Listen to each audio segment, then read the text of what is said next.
Hey guys, we're out here doing a little prep there for deer season. I wanted to touch on one thing that I use to create my mock scrapes, and that's this weed eater blade here. So you're gonna have to be on definitely private ground to be able to do this because a lot of your conservation ground's not gonna let you come in there with the weed eater. But I've got that metal blade there. You know, a lot of people, and including myself in the past, have always just used a rake to really get that grass and everything cleared off down the bare dirt. Well, that takes quite a bit of time. You know, I've got a lot of mock scrapes that I put out here during the summer months into the fall, and I found that this blade right here works really good. I mean, you can pretty much put that thing right against that dirt. You'll make sure you're wearing eye protection and everything like that. But I've been using this for a couple years as a strategy, and it works really good. We'll touch base on this, my mock scrape. I am using a lot of the vertical mock scrapes now.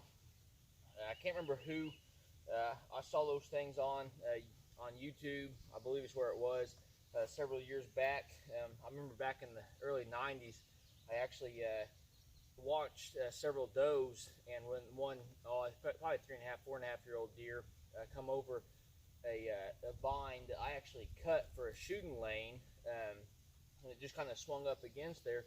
And those deer were actually using that as a scrape. But I never really put two and two together there until I saw that video of actually using a vine as a vertical mock scrape. And ever since I started seeing some of those videos out there showing, you know, and demonstrating, I thought, yep, that's definitely something to probably jump on board with and start trying. And I've been having a lot of success. Scent-wise, you know, you can use your own urine. You can use all those kinds of scents and everything. Typically, you know, I'm just using my own just to establish them. And then once you get them established, you know, year after year, you're going to be really successful on here. I will touch base a little bit on the strategy of where I place them at. And for this one right here, I've got it right here at 20 yards from the redneck blind.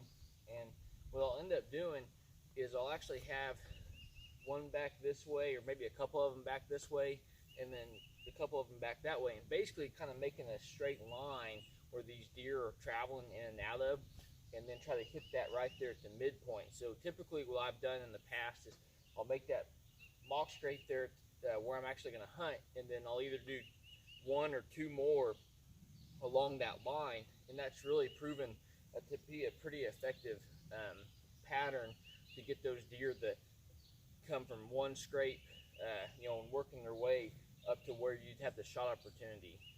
And so I did want to touch base on that. You know, again, these vertical mock scrapes, they're definitely beneficial to have, especially, you know, when you don't really have a tree that's going to hang down low enough where the deer would use. You know, I've used mock scrapes for a long time when it comes to, you know, low hanging trees out there.